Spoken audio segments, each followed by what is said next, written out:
is our second regular meeting. Yeah. Second. Whoa. Scratching that. Jeekers Second creepers, regular Martha. meeting of the Board of Directors of School Administrative District number 52 for the 23-24 board year. Pledge of Allegiance, Tammy. I pledge allegiance to the flag of the United States of America and to the republic for which it stands, one nation, under God, indivisible, with liberty and justice for all.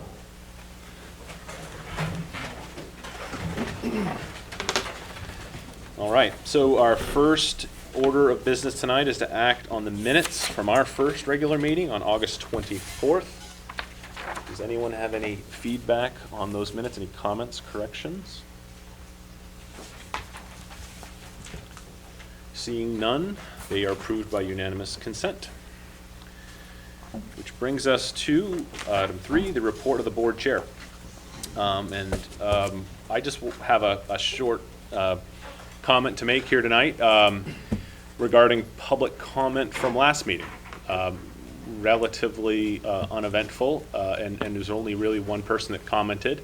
But I was a bit remiss afterwards because our policy right now, policy BEDH, which is our public policy, our public participation in board meetings policy, highlights things like not making disparaging remarks or allegations or complaints against staff members, but it does not prohibit talking positively about staff members.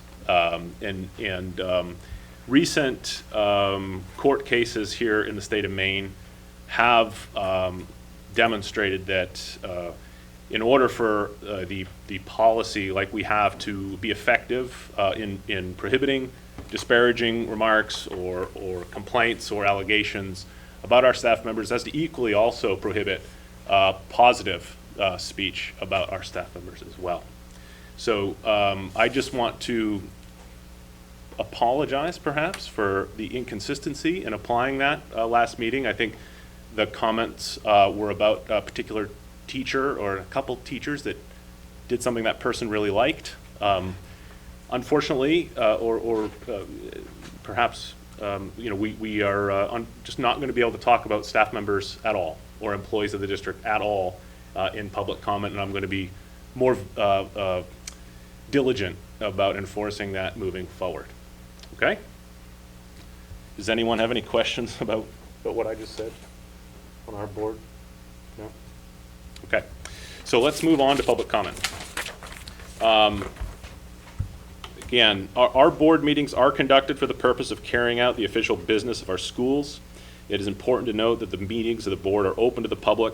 However, they are not public forums. At each full meeting of the board, time is allocated to provide opportunities for citizens and employees to express opinions and concerns related to the matters under consideration by the board. These comments shall be within the guidelines set forth in policy BEDH, public participation in board meetings. Copies of the policy are available here and on the district's website. I just want to highlight the following aspects of the policy.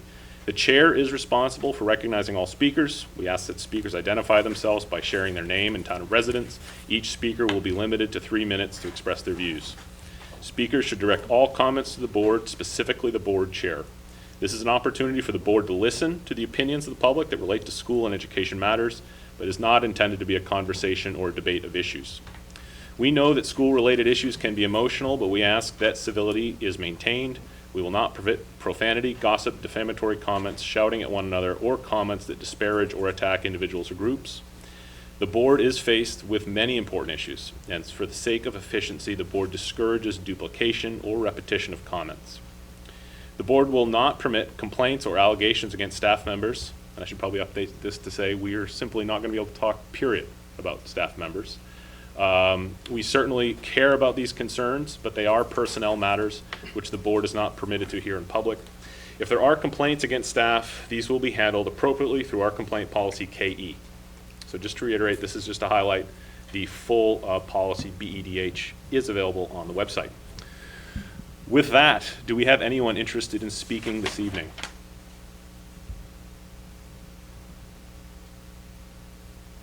Okay. This might be a first in a while. We haven't had anyone stand up, but That sounds fine. We have plenty on the agenda tonight. We'll move right on to communications. The first one, 5.1, an acknowledgement of donation for Levitt Area High School's unified team from Ricker Hill Orchards of $1,000. Thank you, Ricker Hill Orchards. The second, 5.2, is the acknowledgement of the memorial bench from the Levitt Institute class of 1966. Again, thank you very much, Levitt Institute class of 1966. Adjustments? Yes, go ahead, Carrie. So, with those now that we're doing those acknowledgements Yes. in communications, I have to make sure the agenda also allows for me to read off Then resignations let's and go things right like ahead. that. So Yeah, that's go right missing ahead. from that, I'm 5.3. realizing. Yeah. So, just some resignations. Katie Summers, who's the administrative secretary at Turner Primary, effective September 22nd. Latoya Fournier, special ed Tech 2, effective at the end of last year. She just gave us her notice but didn't start the school year. Michelle Gibbert, bus driver. Cheyenne Davis, food service assistant at the high school, effective the 15th. Connie Johnson, food service assistant at Turner Primary, effective the 20th. And then Erica Rivard, special ed Tech 3 at Green, effective 9/15. That's it. Okay, thank you. Adjustments to the agenda. I'm not aware, Carrie, that we've made any adjustments beyond what is printed on our agenda, so. Correct. There are no adjustments. We are, Oh, go ahead, Teresa. Except late this afternoon. Oh, right, It was sorry. decided to, just looking for the number, to remove item 9.13 because we are going to bring that forward when we bring forward JICH. No, thank you for that reminder. I saw those Yeah. emails, but I had sorry, thank you. That's forgotten okay. to strike it. Yes, so that's 9.13, I think perhaps postponed to the following Yes. meeting. Yep. Yeah. So committee reports. The Finance Committee, next meeting is scheduled for September 21. I don't imagine there's any finance report for the evening. Plant Transportation and Building Committee. We did have a meeting just before this one. Peter, would you like to report? Yeah, we had a fairly in-depth meeting in regards to our third item, which was the transportation update, which we'll have a full briefing from our new transportation director shortly. Other than that, we received reports on our Siemens contract that is continuing ongoing, where with the upgrades we made over the years, we made a $10,000 savings. And then it is the start. There's also an agenda item tonight in regards to the new software, which will even give us hopefully more savings in the future, which we'll have a presentation on later. Great. Thank you, Peter. Curriculum and Policy has a next meeting scheduled for September 21. I don't imagine there's a report necessarily for tonight. Student representative report. We have a student representative tonight. Welcome back. Do you happen to have a report? Yes, so freshman class officer elections have been going on this week, and preparations for homecoming are underway. When is homecoming? The 21st of September. It's coming right up. Coming right up. Boy. By the heat today, you wouldn't think that homecoming is coming right up. But, Would that be right now? thank you very much. Administrator reports. Kim Fuller? She wasn't able to be with us tonight, but she has a report here. Okay. Kristen Levesque. I have my report there, and then the only thing I would add or elaborate on is we have something new this year called Boom Time, which stands for what I need. I think I did talk about it a little bit, but when I wrote that, we hadn't actually done it, so I was just hoping it was good. So we started it this week, we've only had 3 days of it so far. And it's a time where all staff, with the exception of the nurse and the 2 front office people, have a small group of kids that are doing either enrichment with, extension work with students, or intervention work with students. So last year and then over the summer, we worked really hard to try and place kids the best we could on whatever they needed, or if they were, a candidate to get some of that enrichment time. And I think so far it's been really good. We've definitely had to iron out a couple of things like moving classes, because we have some groups that are combined. But it's been really neat just kind of seeing everything, and the time flies by. It's only 30 minutes and it's like all of a sudden we're done. So hopefully I have more information later because we are tracking a lot of data. So all the kids are doing a pre-assessment this week, and it's a six-week cycle. So anyways, I'm excited about it, but I'll have more information later. Okay, sounds good. Thank you. Anyone have any questions on that? No? Okay. Danielle Harris. So I submitted my report as well. I guess in addition to that, I mentioned that Leeds Central School is back up to being close to 200 students again, and we're feeling the crush with our space, and the class sizes are getting big. And one of the things that we're working on is we have a school counselor position that's open, and thanks to Carrie and Heidi Coolin, we've been trying to brainstorm ideas for how to fill that gap a little bit, since there don't seem to be any applications. And so we have a substitute that will be coming who's in the psychology field and learning more about that. And so they'll be subbing for the classes 2 days a week to fill in all the classes that will be missed. And then we have Melissa Tremblay is a district social worker who has some interns that are going to be working with her. And she's going to be coming on Wednesdays with those interns to start having some small groups with social skills lessons that our students really need. So we're trying really hard to meet the needs of the students without our school counselor. Yeah. Okay. Does anyone have any questions for Ms. Harris? Thank you. Okay. Teresa, do you have an assistant superintendent's report for us? I do. It's very brief. I just wanted to highlight that during the summer, our staff worked a total of 336 and a half stipend days. And a stipend day is when they are paid $110 a day, or if they're support staff, they're paid their hourly rate. And the work that was completed and the trainings, just a few of them, Noodle tools, U-Fly Phonics, which is what is being implemented in our K-2 classrooms. School leadership teams did work. It was quite a bit of curriculum work. And also, we had a training on Delta Math, which is our screener that's being used at all 6 schools. So, that's exciting, and that's Yes. my report. Delta Math, very exciting. Carrie? Yes, I have a couple things. It's short also just because I know we've got a bunch of other presentations. So about this time last year, I was looking back sort of what did I share with people. So I know some people always have questions around the superintendent's agreement. So how many kids come into our districts, how many kids leave? We do get subsidy for students who come to our district on a superintendent agreement. And if we have students leave, the school they go to gets subsidy. So for us, it works to our benefit. We have 112 students right now who are in our district on a superintendent's agreement from a surrounding district. We only have 42 who are out.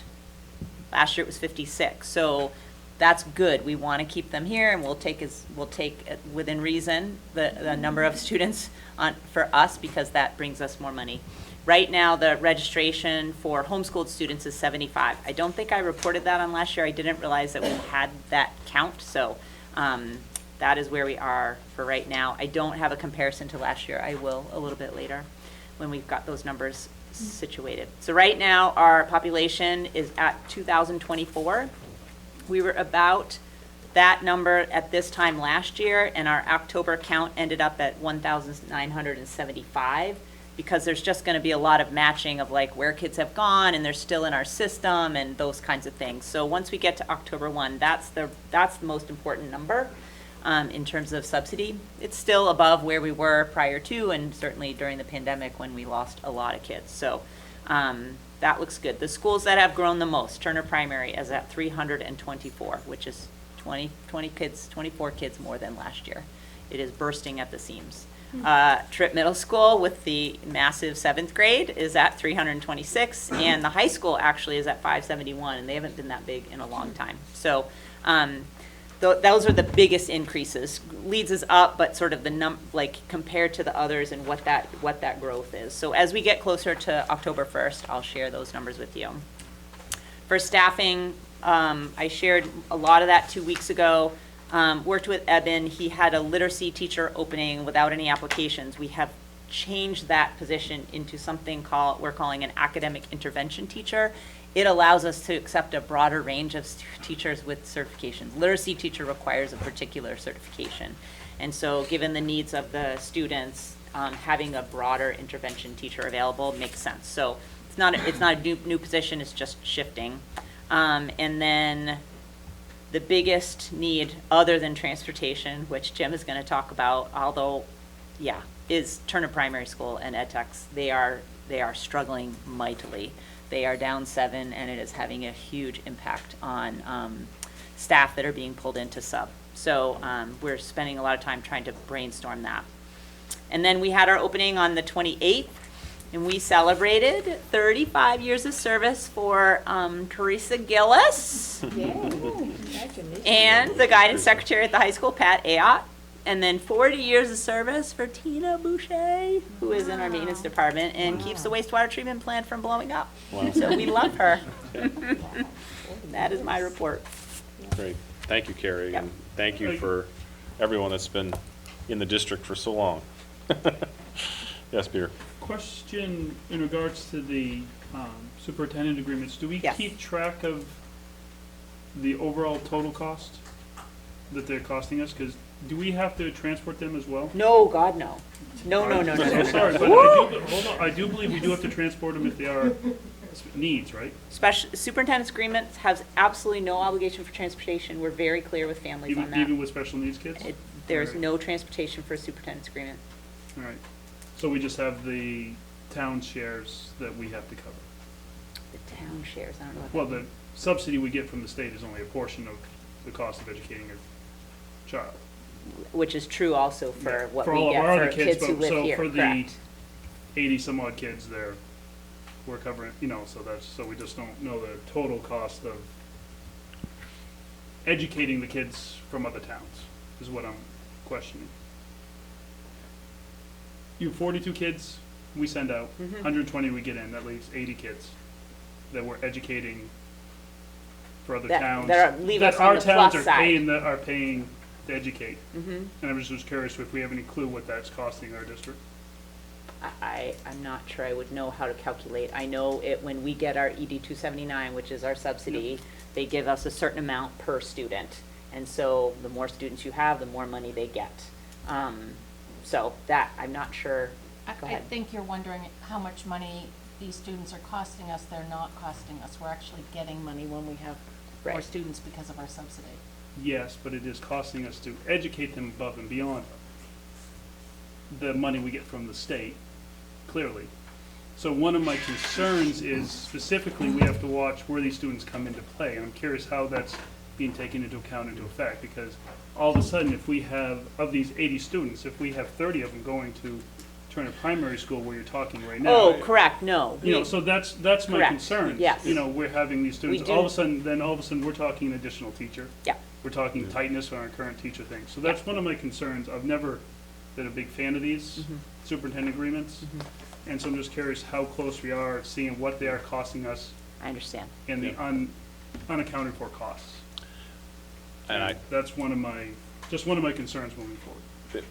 very good question, Peter. I don't think we have the answer right Yeah, now. no, that's fine. But I And think I we wouldn't expect it right off the we top. can look into that, I'd The only imagine. thing I'll say is we reject them if we don't have space. And I'm Okay. happy to hear Yeah. that that's actually. Absolutely. Because for a And in while, fact, that wasn't Turner a Primary was a focus this year for not accepting every single request because the door used to be very open, which caused a lot of issues. So Turner Primary was a place where we spent a lot of energy actually denying requests. And my understanding is, at this point, our requests are being upheld at the state level? Yes. Our denials are being upheld at the state level? Absolutely. People are allowed to appeal a denial, and so far we have not been overturned. Which is a change, which is very good. Yes. Thank you. Okay. Yes, go ahead. In regards to that, do they have to reapply for a superintendent's agreement? every year. Every year? Yep. Okay. And there are times where we don't approve the Right. next request, the Right. next year. Yep, So it is yearly? yep, Okay. annually. Awesome. Do you have a question? No, I was just thanking him for, Okay, because I never would have thought of that. great. Thank you, Dan. All right, no further questions for Carrie. So we're going to move on to business. Our old business is empty tonight, so we're going to move on to new business, which is going to start off with a series of presentations, the first one being by Dave Coburn to discuss our facilities and the summer facilities work that you completed. So. Yeah, awesome. Glad to see you all again. Thanks for coming here, and I hope you had a great summer. The first thing we did this summer is we had a training for all of our custodians for cleaning floors. So basically like stripping floors and waxing floors. I think that all of the schools have a different procedure that they go by. So we had Cleanorama come up, and they actually went through like a seminar with us to get us all on the same page, so we could take custodians that have a certain method and bring it to other schools, so they're kind of all operating on the same page, which was very educational for the guys. So that's pretty much the beginning of what we do in the summer times, empty classrooms, and start that cleaning process. This year was the first year that I think we've got all the high school floors done. We stripped the floors completely upstairs, which haven't been done as long as I can remember. But there are certain amounts of coats of wax that you have to strip, and you have to use a certain chemical to get that off the floors. This year we were able to do that with our staffing, which was excellent news. And then in other schools, I know GCS, TPS, TES, and LCS, TMS, all did the stripping wax as well. So we had a really good year as far as stripping floors, and getting the custodians went over and above to get all the floors ready for the shine for the year. They did excellent. Michael Anson, our district plumber, has been changing fixtures and faucets. He's been concentrating on the levels, 15 parts per billion from the federal level. I know the state's 4 parts per billion. Mike has been going to each school and changing the ones that have the higher levels, and he continues that work at each school. We have signage up as far as like hand wash only at this point, and then whether it's a 30 seconds, that most of the time helps out. But the signage is up for hand wash at each school for each faucet and fountain. LHS, I don't know if you guys have been by the high school, but we sanded down the complete gym floor. It hasn't been done in, I would say, 20 years. So it kind of like it had a darker shine to it before. Now we've sanded the floors completely down, and we have new paint. They sealed the court, new paint, new lines. There's actually a Hornet logo in the middle, and the floors are much lighter. And I was telling the floor guy for the first time I could like hit my sneaker and hear a squeak, which is something we haven't seen in a long time. So I think that's really cool. LHA, we also had bleachers put in. They're 140 feet. The old section that we had, that we have taken down, was 97 feet. 5 rows. The seating capacity is 387 people, and it also has 6 ADA seats with a ramp. So we can get our handicapped patrons up to watch games. And the bleachers are great. They're bigger. We got them done roughly at 5 o'clock before the 7 o'clock game. So that was quite a show on Friday. But we did get it ready for that home opener, which was cool. And the fans, I mean, it was cranking. It was great. And we got some people in the stands, which was really cool. We also put in a new Starlink system in the schools for monitoring burglar alarms and fire systems. We used to have, or we still have, phone lines. So if one of the phone lines was busy, and we had some sort of emergency service that we needed, if that phone line was tied up, it would prevent us from calling either the fire department or EMT. So the new Starlink service gives us 2 lines, so we can get through the emergency services.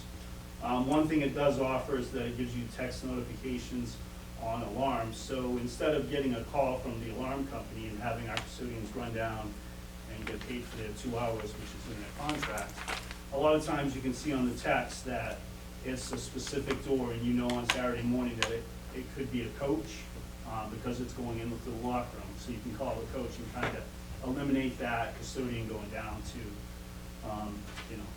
for a 2-hour call that is not necessary. We also are installed 28 new cameras for safety in the hallways. and exterior parts of the buildings in the district. Johnson Controls is gonna be wrapping that up, I'd say, within a week or two. So the cameras are for safety for students. We'll have more exposure to be able to see hallways, outside, what's happening. It's a really, really cool thing. Also with that, we have 27 new doors that are getting access control, which is gonna be, it's operated with a fob system. So, for instance, like at TES, we have like certain quads that they'll go out to use the doors for recess. The teacher can access that door instead of taking the students around to the front of the building, which is a safety concern. Also, we don't have to make up a ton of keys because the access will get you in and out. And then, for instance, if an employee leaves the district, we can just shut that access off instead of trying to chase down a key. So it's a really great thing safety-wise. Siemens did a filter change this summer. The only school they have left is TPS, so Siemens has been really on top of changing filters. They did it this summer. They have TPS that they're going to finish up in the next few weeks. We had summer help this summer. We had 2 college kids that were high school graduates from Leavitt, and those guys were phenomenal this year. They emptied classrooms for custodians while custodians could go and wax floors. They did weed whacking around the district. They painted all the schools, like parking lot lines, actually trimmed up some shrubs in areas that were safety concerns. It was really good because they did a lot of stuff that our guys don't really have the time to do. They can do skilled stuff. So it was good that we had them here, and they paid off. The maintenance staff continued to do fix fixtures, remove shelves, move whiteboards, patch walls, install TVs, change bulbs, repair locks, windows, doors, etc. I can't say enough about our maintenance staff. Like, those guys are very professional. They come in, they do a great job. They can do anything, like from head to toe with those guys. They work really hard during the day. They're here all summer, year round, like moving snow. But summertime, they really got some projects done this year, and I can't thank them enough for the work that they do. And then for the first time this year, the fields have been aerated, they've been overseeded, top dressed, and fertilized, which is something that we haven't done in the district for a while, which is really good because it's going to help our fields out. But we were pretty excited about that. Any questions? Yeah. Just, it's too bad we didn't get a chance to talk more about this in PTB, but the 28 additional, or the 28 cameras, Yeah. Are they additional cameras, or do they replace a number of So old cameras? 26 of them replaced the cameras we had. Okay. But they're more of a fisheye, they'll give you a better look. The cameras we had were small, and I could probably get a picture of you, Joe. Yeah, These yeah. cameras are gonna give us more of a 360 range. Okay, So great. it opens it up, and the 2 extras we had, we're gonna put one towards the gas pumps, and there was another one that we put at Leavitt for an additional one. Great. And the fob to doors, are they going district-wide? Like, all the schools now have fob-controlled doors? Well, Or are they there's certain- concentrated on certain schools? Well, there's certain access points, like, we went around to each one of the principals, administrators, and found out, for instance, where their kids were going out for recess, and how they were getting their kids out there, and then what particular points they need, like food service, for instance, they'll come in, the milkman. Sure. So different types of access were, like, we kind of helped with our principals giving us guidance for that. Great. Great, thank you. Yes. The fobs, do they end up going into the entryway, like we kind of read when we walk the buildings, is some of the access points? Yep. In the entryway? Yeah, entrances for most. Yeah. A lot of spaces where, like, for instance, the elementary school or TPS, if they go out the back where their playgrounds are, leads, their access door is not even close to, or you can't access it back in, because a lot of times you would, like, lock it open, like put something in there wedge-wise, which is a safety concern. So this enables us to lock the door and then fall back in with the teacher. We hope to continue doing it. Great. Can I just ask one quick question? Go ahead. The bacteria at TPS, Yes. we flushed it out, is it all good? Has it been It retested? is good. There's a grant that is available that we applied for, Dave Roberts applied for, to clean the tank for the, pretty much the water. And they're gonna come in and do a tank cleaning. I believe they dived the particular tank. So we need to schedule that as soon as possible. Thank you. Yeah, you're welcome. Great. Thank you. Anyone else? No? Okay, no worries. We're good. We're good. Great. And next presentation is going to be from our Transportation Director, Jim Segura. So as everybody knows, beginning of the year was a little bit rocky. We've really worked hard to get more employees, more drivers, try to figure out ways to attract them. So this week we do have finally our first driver coming on board. We'll be doing the onboarding tomorrow and starting on Monday. We do have a couple more in the pipeline that'll be on by the end of the month. And we do have one driver that is out of work right now, which should be back at the beginning of March. I was like, that is not what you told me. So that'll fill up our bus routes and put us back on track. That doesn't give us anything extra, but we'll keep the momentum going of getting the applications in and keep them going. We do have a couple more van drivers starting as well, starting on Monday. And we have one more driver starting Monday that we hired as a van driver, but they don't have their air brake endorsement for the buses. And she has a appointment at the end of the month with DOT to get her driving test done. We've been looking into a training program to also attract bus drivers. We are in the process of looking into that and figuring out what the processes are. And, we do have to have a trainer, so they're going to have to go to a trainer class, and we're just going to have to see what's going to be more feasible for the district as far as that goes. It dealt a lot with a lot of parents. I have gone to the bus stops, their homes, to see what the issues were and try to correct them. Tons and tons of phone calls. We understand where they're coming from. They need to work, and hopefully we're going to work on getting us fixed just as soon as possible. Okay. Well, I'll just start by saying one of the reasons why we didn't get to get to the Dave Coburn's aspects of this, because we spent the entire Plant Transportation and Building Committee meeting talking about transportation. So I know, and I've asked you a bunch of questions already tonight, but just to kind of reiterate something, I think for the benefit of everyone, it is the problem that we're facing right now is lack of drivers. Correct. Right. And correct me if I'm wrong here, but if everyone stays healthy and the people that we're onboarding, everything works out the correct way with them, we would hopefully stop canceling routes by the end of the month. Correct.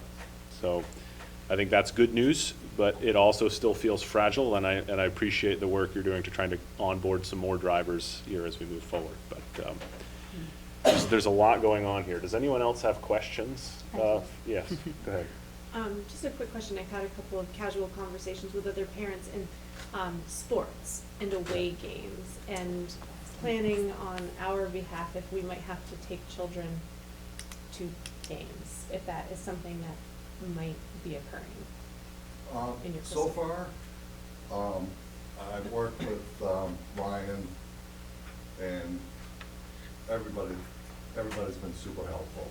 We have a golf team, they've been transporting themselves. Field hockey has been taking themselves.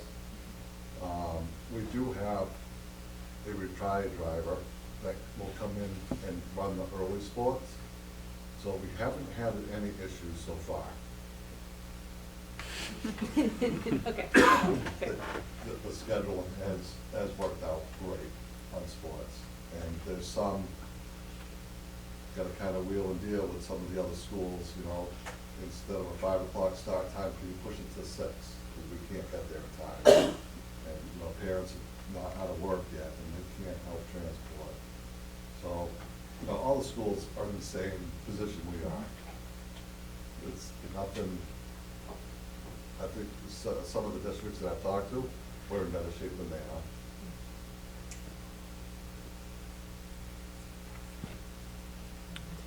Tammy? I was gonna ask the same question. Same question.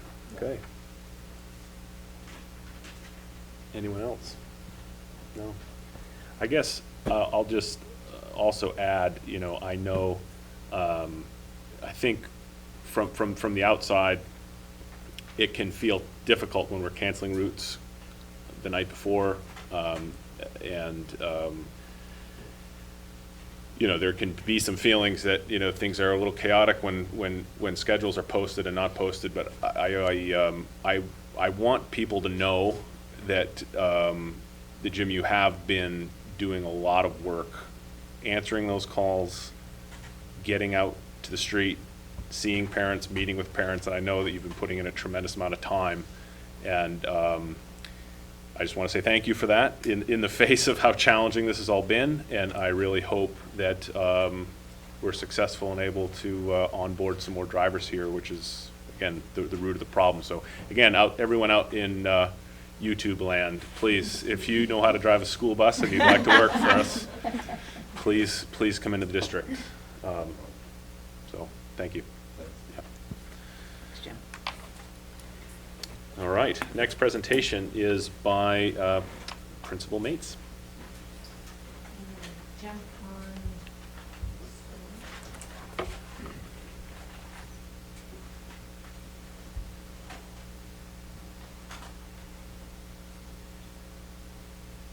All right, we'll ask Mr. Bryce to help me with the first part of our presentation, which is a special thank you, and do we also have permission for a mini field trip? Yes, yeah, we had talked, Carrie and I had talked about that earlier.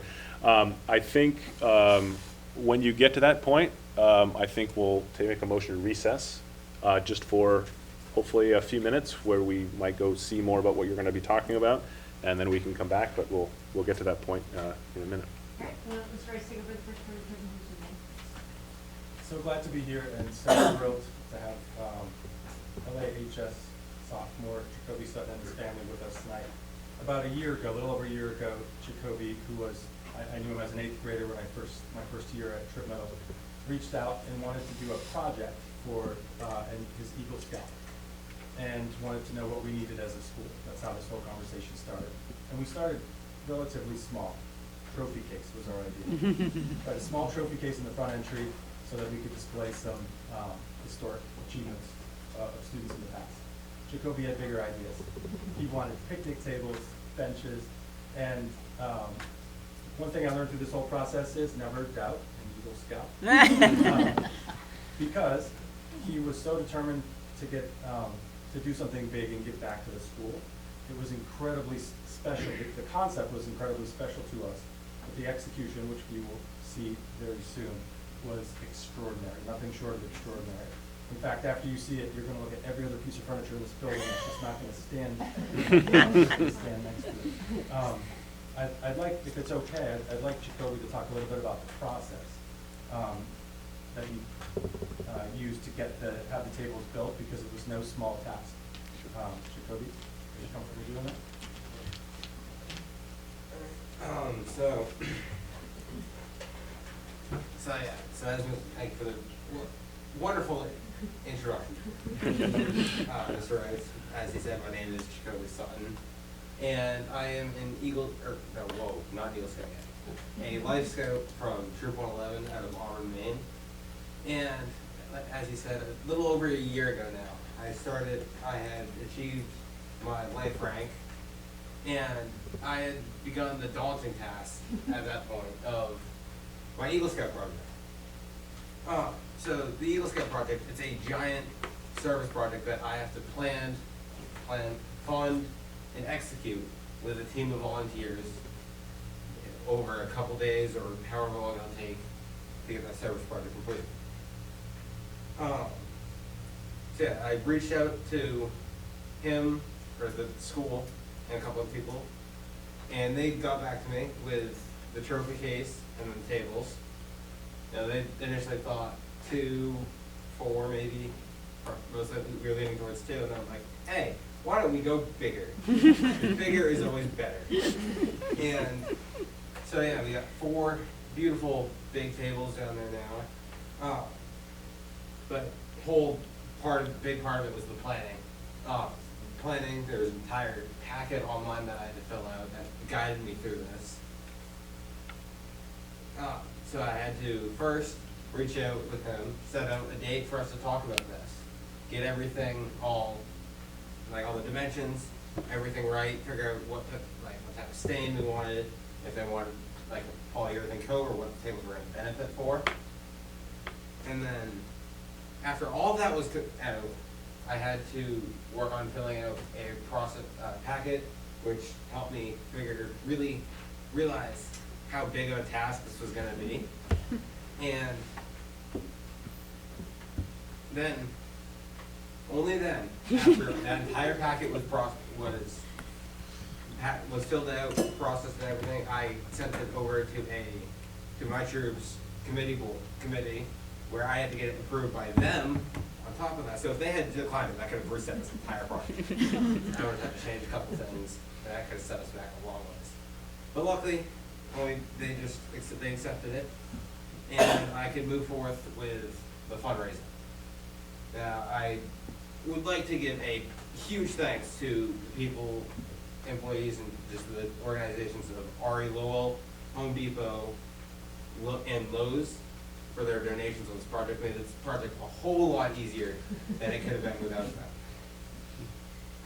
RE Lowell donated all of the 1x3s, 2x6s, and 4x4s for the tables.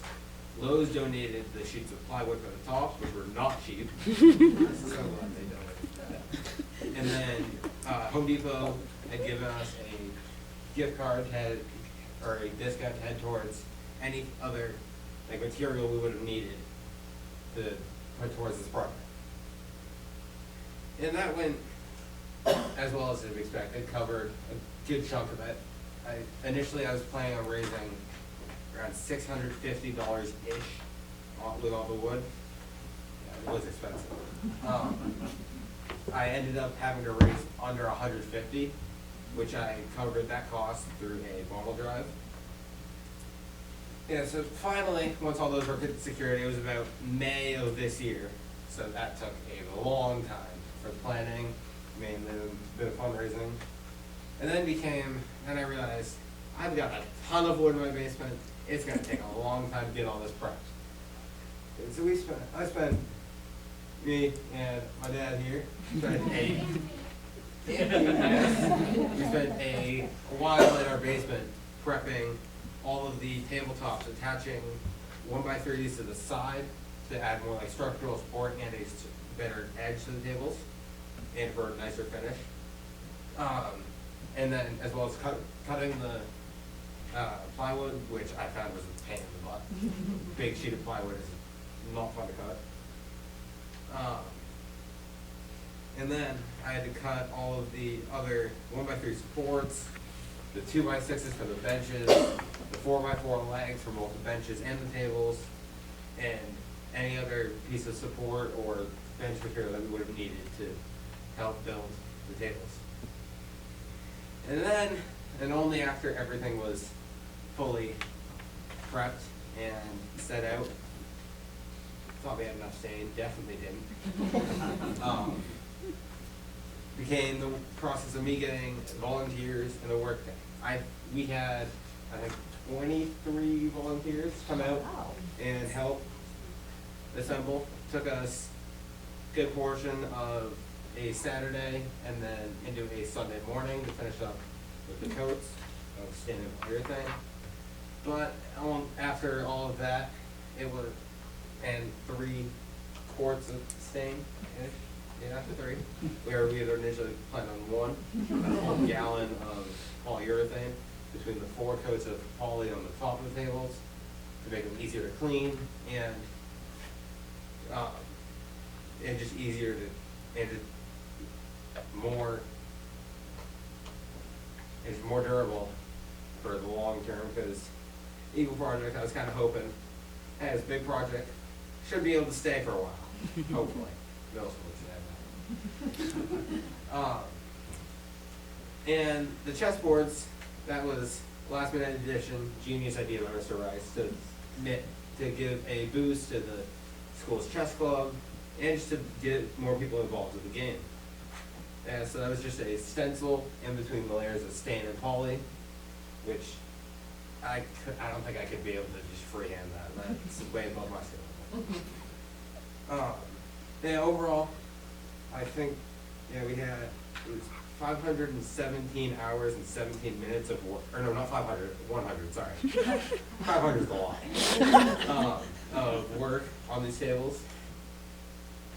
Daunting task, finally got it done, a huge weight off my shoulders, and yeah, and then delivered them here just a couple weeks before the school year, and then got to the work of filling out the last of the packet, which was the work day, and then just the results of the table, how I thought they came out. And well, yeah, that's the tables. Thanks to donations, Yeah. as well as Trip and Mr. Rice for giving me the idea for the tables and helping me through the process. Thank you very much. Excellent effort there, it's funny now when I'm seeing the picture, but I said, Carrie, can't we just bring one of the tables up here? But I'd like to entertain a motion for us just to recess briefly and go check out these tables. So moved. Anthony, and seconded by Jessica. Okay, brief recess, and we'll be back in a minute. Yeah, I want to say, yeah. So let's come back into the meeting here. So we were in the middle of your presentation. Is there an additional component to that? Yes, there's a little bit more about the school. All right, sounds good. If I may. Yes. Can you continue on sort of a high note? I feel a little guilty, but actually incredibly proud as well. We're fully staffed here at the middle school, and so we have 30 classroom teachers. We have 11 ed techs. 4 of those are technically vacant, but they are filled with long-term subs who have committed. 2 of them have now actually applied for certification, and so as soon as that certification is approved, like they have enough credit hours, the other 2 are working toward that. And so that was really great here. 3 BHPs, which are one-on-ones through Woodford that work with some of our most fragile students, our school counselors, social workers, Burlington clinician, and instructional coach. Just a little bit more about the middle school, especially for some of the newer staff, so the newer board members. We do have 2 programs here. We have a behavioral support program and a functional support program. The behavioral support program is not like a day treatment, but it's for students that need a little bit more support with behaviors. That program has a lead teacher, 2 ed techs, and 2 of our 3 BHPs. There's currently 6 students actively in the program and 2 students on consult. Those 2 students on consult were actively in the program last year. Made a ton of progress, and now we're just on behavioral consultation and are mainstreaming for all classes. Students in the behavioral support program typically mainstream in as many classes as possible, but they have sort of like a home-based classroom where they can go back to if they need just a little bit of extra time to get themselves regulated before moving on. That probably looks the best that I've seen in all schools that I've been in this year, so I'm incredibly proud of that. We also have a functional support program that has a lead teacher, 3 ed techs, and 1 BHP. That is 11 students. We currently serve 6th grade students in the district in our functional support program for 2 reasons. 1, staffing and spacing. And the second, and more importantly, the rationale behind taking some of her students that need the most time to get acclimated and settled into new routines, and giving them the opportunity for a third year to transition at the middle school before they prepare for the functional path at the high school. And that is also going really well. The lead teacher that is hired is not actively working here yet. She's coming on board soon, and so it'll be going even better when she's actually here. That's where we're at with staffing. Again, just a quick overview of our schedule. The traditional blocks are where you see your science, social studies, literacy, math, and our unified arts classes. We do have a flex block, similar to what Dr. Lebeck was talking about with, like, it's an intervention time. Flex, just another acronym, it's a flexible learning environment. It's where we do enrichment and interventions, and so students that need that additional time to get caught up on standards can do reading interventions, math interventions. It's also when we run band, chorus, yearbook, chess, starting in Dungeons and Dragons Club, student leadership, and unified champions.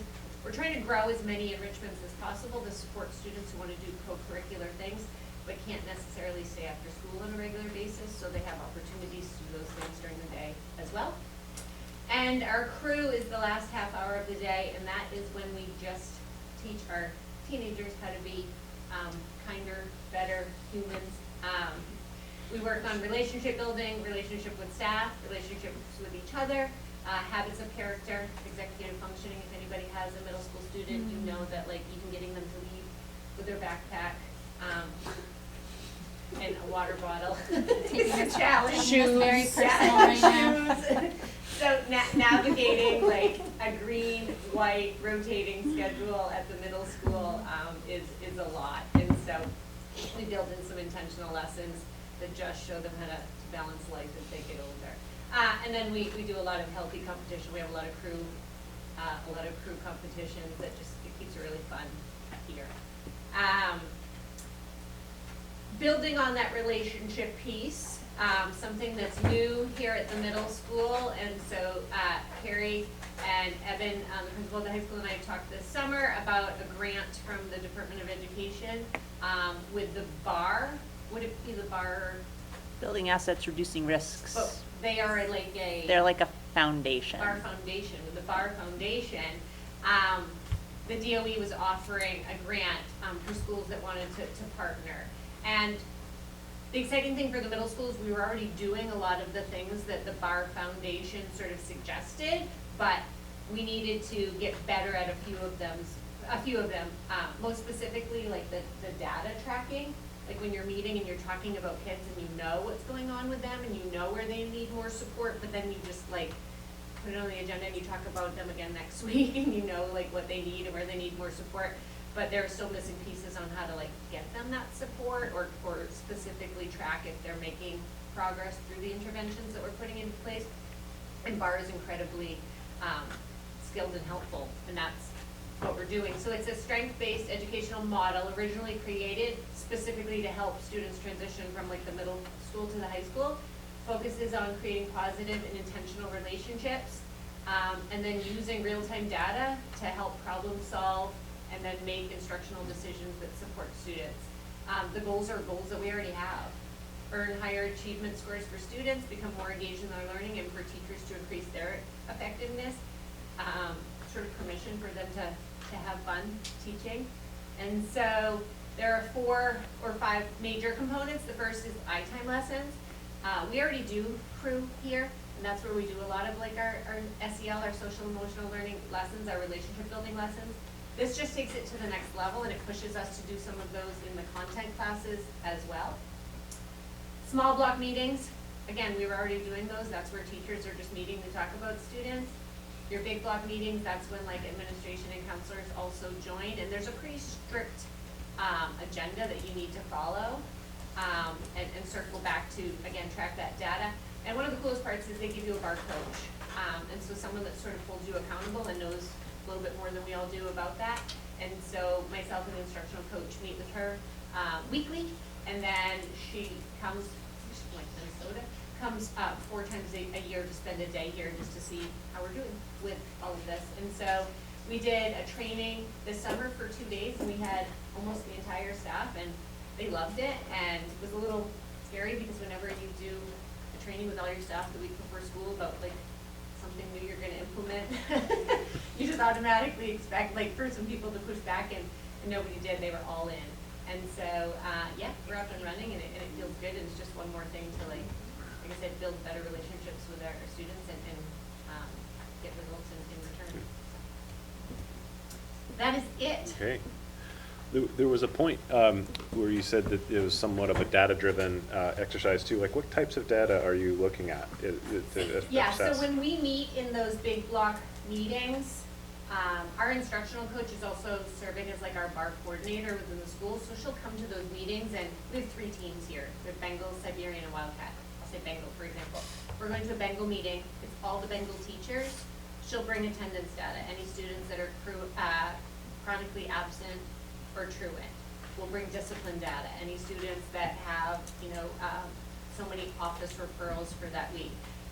Ahead of time so that we can talk about that data, and then what happens is you tier students, like your 0 risk students, like they don't really have any red flags going on, all the way up to your like highest risk students, and those, I missed a step on here, so that's a good question. The highest risk students then get moved to like the Community Connect team, and that's the team that meets, that also includes like potentially like our homeless liaison or our spur week counselor, understanding that the needs that these students have might be greater than what teachers within the building can help out with. I'll just add one thing, because I trained in this in my previous school. The most important thing is that you're looking at that data once a week, so you're not going to lose track. Oh my gosh, wait, how'd that kid miss 5 days and we didn't notice? So you don't, it's before they sort of get lost and it's too late.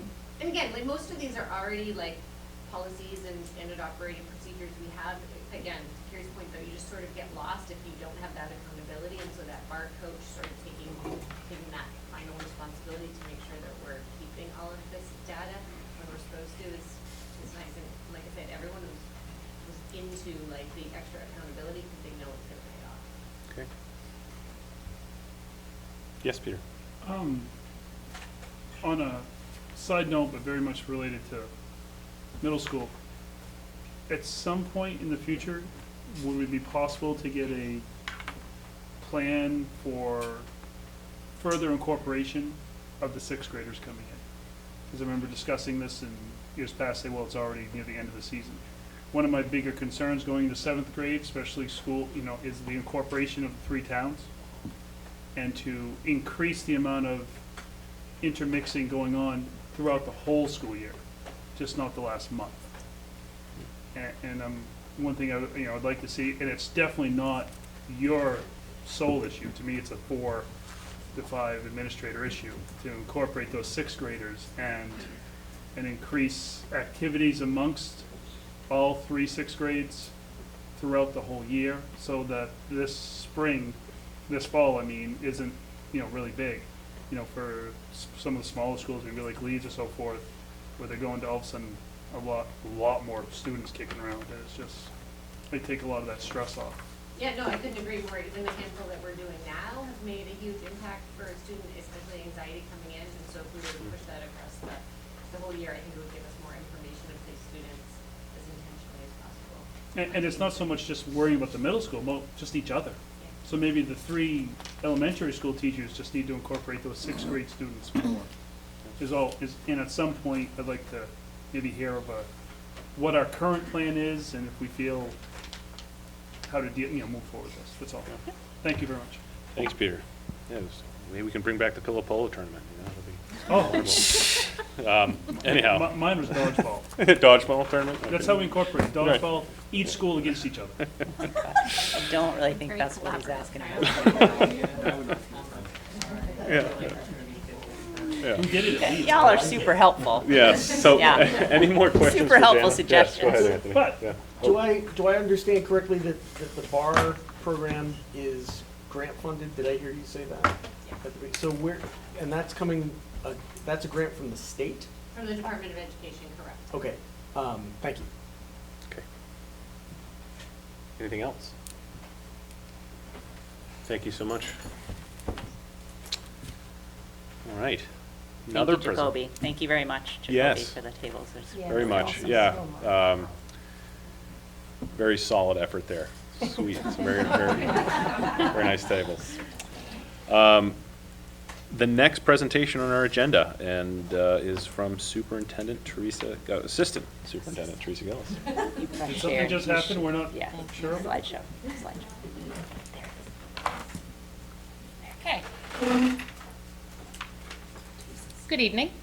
She rises. Yeah. she- So tonight I am going to provide part one of a curriculum overview. This is part one in a series. We have not yet determined how many there will be. Stay tuned. But stay tuned. Give it to us. So, I thought that I would start this evening by providing a little bit of background information on what is curriculum. So this is really the understanding portion.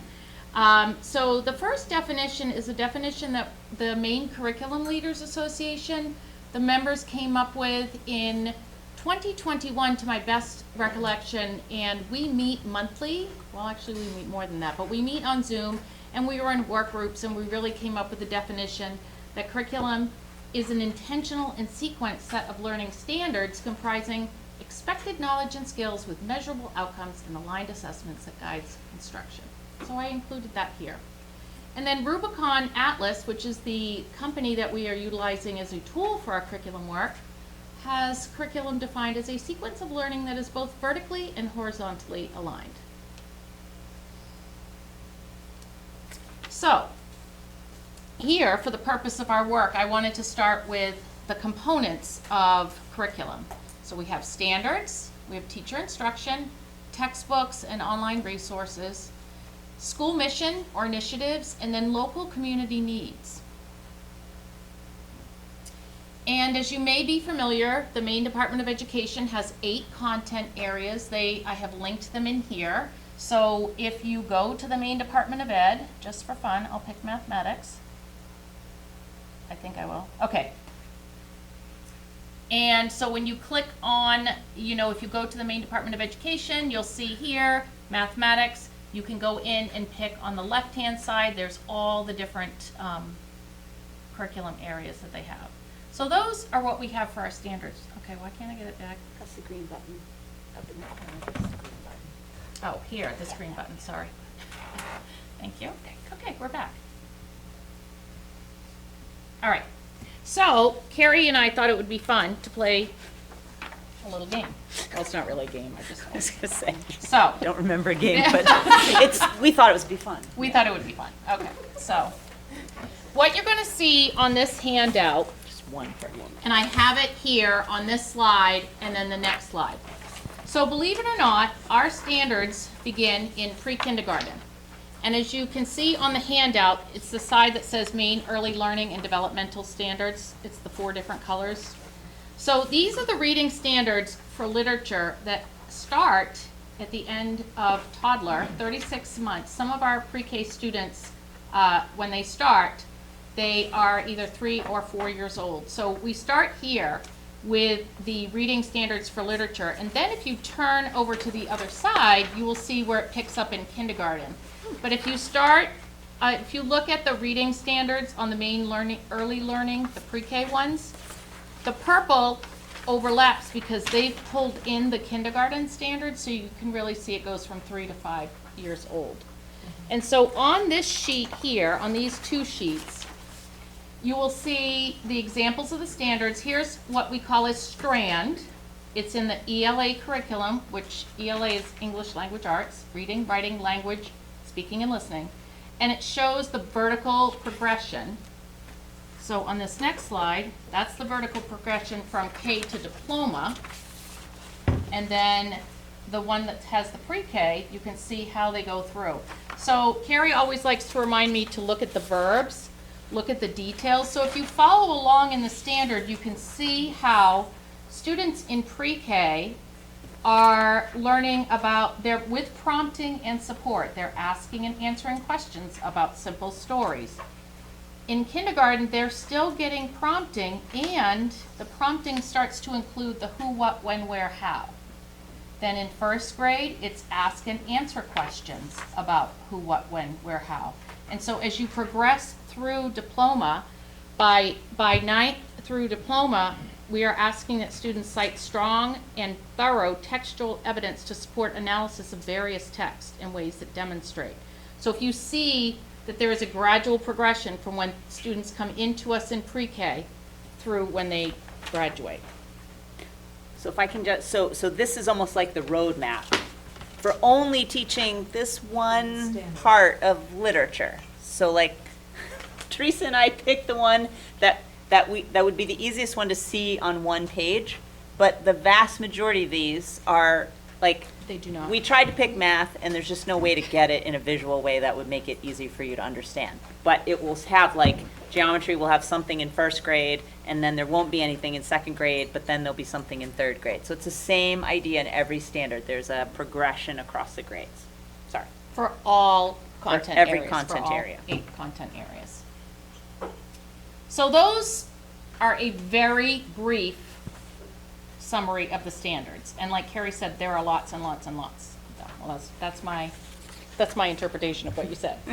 So because we couldn't pick a math standard, I thought, well, for math, we can certainly go with the online resources because I can sit down and put 6 of the resources that we use in our district right now. So we utilize Everyday Math, Connected Math, Eureka Math, Math 180, and then we also utilize IXL and ALEC. So these are just some of the resources that are used to support our math standards. Next up, we have teacher instruction. So these are some, but certainly not all of the ways that teachers provide instruction for their students. It can give you a little bit of an idea, and some of you might be very familiar with this because you were a student at some point, or you may work in education, or you may volunteer in your child's classroom, so you may have seen some of these things happening. And then we move to school mission or initiative. So MSAD52 has a mission. This is our mission statement here. The mission of MSAD52 school community is to provide excellence in education. Students will become responsible citizens and lifelong learners as a result of the teaching and learning in safe, respectful environments. And then some of our initiatives. You heard Mrs. Mates talk about BAR. You Fly Phonics is being implemented in K1 and 2. Second step, I know Turner Elementary School utilized it last year, and it is being implemented this year at Green, and I believe our other schools, our elementary schools as well. All of our schools, except for Leeds, have instructional coaching to support these initiatives, and we also have a school resource officer this year. So these are some of the initiatives that are unique to MSAD 52. And then our local community needs. We have a strategic plan that is going to be in the process of review, and the strategic plan was created by community members, staff members, and students to really address what we wanted in our community. And I think one of the highlights of that is the hands-on learning. I was part of that work, and that came across from all constituents that they really wanted to provide hands-on learning for our students. And so, this is what we've done so far. The implementation of Rubicon Atlas is a tool to use during this work, and I know the folks from Rubicon Atlas provided a presentation at a curriculum policy meeting that Tammy, Anthony, Jamie, and Joe were at, so they could see a little bit about that. This summer, we spent 2 days training with a curriculum leadership team that's pre-K to 12 teachers. And that was something I was really excited about. Like Jana said that she was excited to have almost all of her staff here. We had all administrators, so we had 6 administrators and leaders from all 6 of our schools, which I thought was great, together in one room working on curriculum. We had training for principals in one of our meetings as to why we're doing this work, and had principals start to build their talking points for working and supporting this work with their staff. And then we are currently working on planning more curriculum work days during the upcoming school year. And as I mentioned before, the strategic plan subcommittee is also ready to go. And that is what I have for a presentation this evening. I don't know if anyone has any questions. I think you mentioned this was part 1. This is part one, yes, of a Yes. series. Yes, do you already have a map for next parts coming? We do. Okay. I don't really want to give too much away. Oh, boy. Blurb at the end of the Okay. first one. No, this is not a. No, okay. Teasers? Well, this is, part of what you see here is, I would say, is a little bit of the teaser. So Okay. I'm going to talk to you more about what we did this summer and maybe give the board some homework. I don't know. Oh. I'll see Well, where we go with this. I don't know who won the game, but it was fun. I'm glad you enjoyed it. Go ahead, Jessica. I was just gonna ask Teresa, is there a certain item or items that you guys are focusing and highlighting on? Like, is there a certain? That's a great question. Thank That might be showing up in session two. So yes, I think the big push is we really need to look at our ELA curriculum. However, the structure of our schools, the middle school, and particularly the high school, has been leading that work because they have a department and they have a network leader. And so the network leader has been able to lead that ELA work. So different departments are further ahead than others. But I would say our focus for this year as a district will be ELA. But I also believe that our science, social studies, VPA, and PE and health are pretty far along as well. And those are K to 12. So we'll fold in the pre-K and then see where we can go. We have a lot of work to do. I think just to tag on that, I think the challenge is, especially at the elementary level, is time for them to be together and work. And so that's what we are always constantly thinking about, how we can do that. Just an acronym, what's VPA? Oh, visual and performing arts. Thank you. Sorry. Any more questions for Ms. Gillis? Thank you very much. Look forward to part two. Thank you. So next, 9.5 are instructional nominations to be acted upon collectively after nominations have been read by the superintendent. We don't have any. We should have adjusted that agenda. And we don't have any. So Yes. that's a real easy one. Oh, sorry. that's a none. We should have caught that before. My apologies. Okay. Next is approval of the revised calendar. Perhaps just a quick couple notes about what was revised. Yep, so when we approved, when the board approved and then the Teachers Association approved the new contract includes 182 days, which is 2 additional work days for teachers. There aren't a lot of choices at this point in terms of planning where those days go. So in consultation with Judith, we agreed that the easiest thing to do was to put them at the end of the school year. They're 2 workshop days. Certainly they're placed, as you can see here, in June on the 17th and 18th, but they will come earlier if we don't use all 5 snow days. They won't be later than that. And the goal was to make sure that people knew what the hard end of school is, and so that we've maintained that. And it doesn't cross past the holiday, thankfully. So those 2 days are what is different. They are not student days, they are teacher days. Okay. Does anyone have any other questions about the schedule? Okay. So I guess we will take a motion to approve this revised calendar. Is anyone? Brianna? Kyle? Second. This is second. Motion, all those in favor? Okay, it's unanimous. Okay. 9.7 is consideration and action to approve out-of-state games for all sports at Leavitt Area High School. This is a perennial one, if I recall. And ultimately, we have a couple sports programs that go to New I think Hampshire. if I remember, hockey is one of them. Yep. I think that's the primary one. I don't know if there's others. There are more and more are crossover games other schools are playing in New Hampshire, so. We need to grant permission for sports teams to play out of state. Any discussion around this? Yes? I would just assume that transportation is involved in that conversation if we can or cannot provide that. 100%. Okay.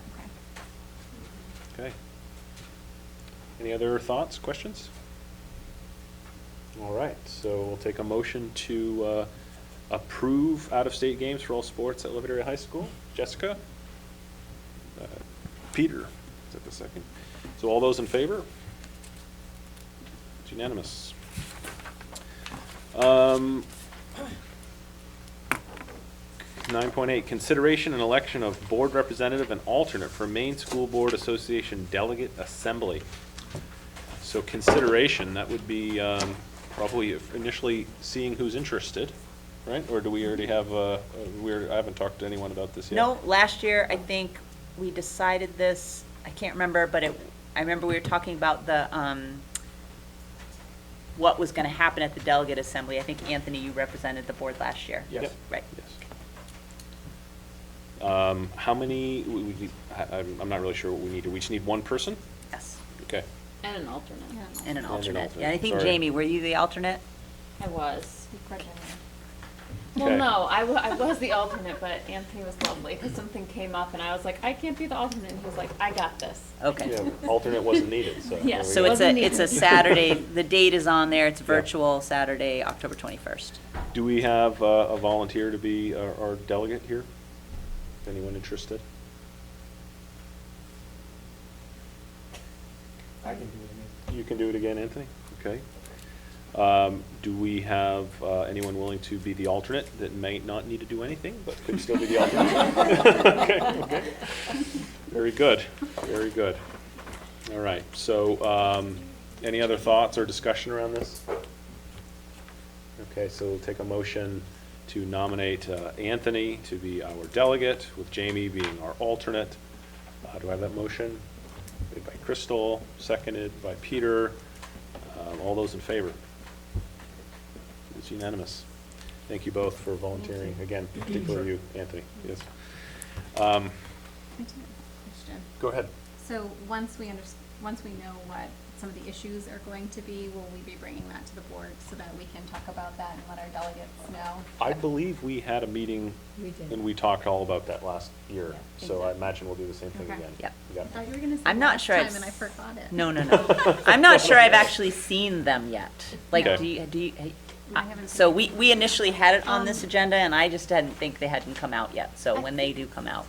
I think a few of them, like proposed ones, came in an email from Steve Bailey. Okay. Like ones to look out for, but I don't think anything official I don't think it's has been finalized yet. No. So as soon as it is, we'll put it on here. Obviously, it'll be before the 21st. Okay, good question. So more to come on the Maine School Board Association Delegate Assembly. Item 9.9, consideration and selection of the Patience Norman for Teacher Excellence Committee. Also one, Carrie, I'm not sure, are we trying to get a couple of our own board members Yeah, here? last year, 3 people did it. Tammy, Brooke Netto did it, and Crystal did it? Yes. Yes.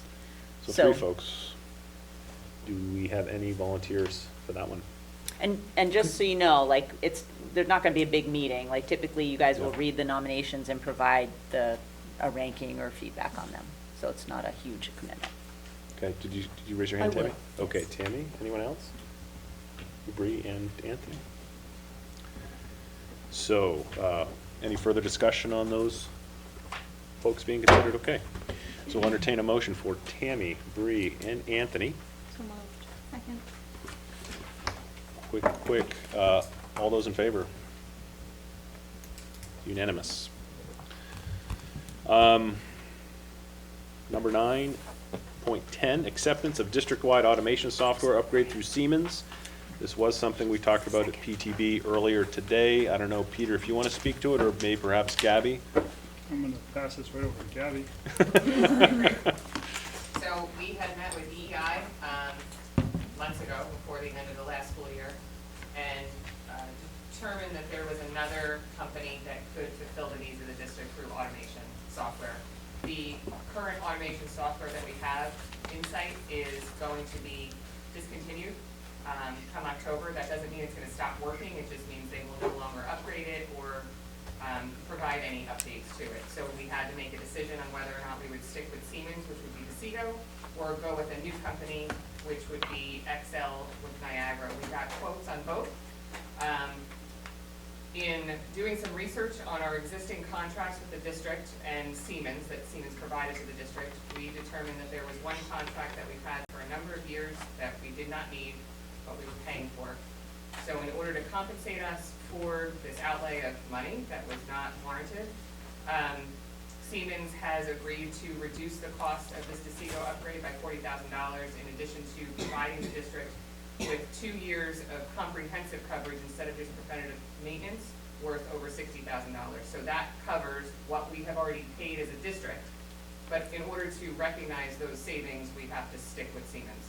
So we're proposing to stay with Siemens and have them upgrade the automation software.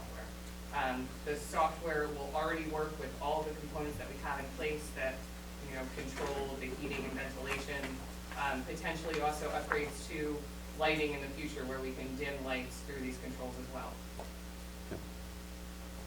Thank you, Gabby. Yeah, do people have follow-up for that? I believe the PTB committee was supportive of this. Yes, correct? we were. Yes, Yep. we were. So, any further questions? Otherwise, I'll entertain a motion to accept the district-wide automation software upgrade through Siemens. Is there that motion on the floor? Crystal, Jessica, all those in favor? Unanimous. Okay, tonight, after that, number 911, the first reading and acceptance of policy KHB, advertising in schools, KHBR, advertising in schools, administrative procedures, and KHBE, MSAD52, application for advertising. Would someone in the policy committee like to lay this out for us? Yeah, sure. This was one we worked really hard on last year and just couldn't, you know, because it required us to consult with finance and PTB, and we finally hammered all of that out, and I think we have a good policy here. So some of the big changes that were made was that in advertising we had to also add cannabis products, just because now we have a lot of cannabis companies, so we don't allow alcohol or tobacco, so we just added cannabis as well to that, as well as vaping. Then we also changed the maximum donation made for people to have their advertising in place for more than a year. So right now the policy states that donors get their advertising up for a 1 year school, a 1 year calendar year. So if it goes up in March, it won't come down until March the next year. It's not a school year. And we changed that from 1,000 to 5,000 because, as you can see, the last time that this was adopted was in 2014. So we felt inflation. Everyone's feeling it. We added that. We also kind of deleted some of the details in it because when this initially came to us was for the scoreboard. And they were looking for like dimensions and materials they could use and all of that. And it was just a lot, considering that now a lot of advertising is electronic and you just never know. So we just kind of left all the advertising to be done by the donor, and they propose it to the board, and then the board approves it. So we felt, and PTB felt like kind of less was more here. So that was that. And then the only thing that was changed on the application is because of the 1 year removal time, or more than that, if they donate more than 5,000, we also included an anticipated date of removal so that the maintenance crew knows when that advertisement's supposed to come down. And that's about it. Very good. Very good. This has been bouncing back and forth between committees for about a year, so it's nice to have this one I think it's 13 months. coming to completion here, I hope. Any questions or thoughts about this? I just have to throw something out there. I hate to do this. Oh. But, the Maine School Boards Association, we had some sort of, a notification, I was just thinking of it right now, where they went through all of the recent legislative updates, and this was one of them, that they had gone in there and tweaked this somehow, and I meant to try to hold on to it. You know, it was just maybe a couple of weeks ago, I was reading through one of those, you know, we get it on our, so I don't know if there's, I don't think it's anything major, it didn't, but it was like, that's interesting, because this is something that's, you know, going in front of us. I don't know if it's something that would behoove us to just double check Yep. before, or. Sure. I don't know. I just saved a little bit of having to come back to the drawing board, but I wish that I had bookmarked it or something, but I didn't. No, it's a great point, and I think this is our first reading. I think we're going to have a second reading. Yeah.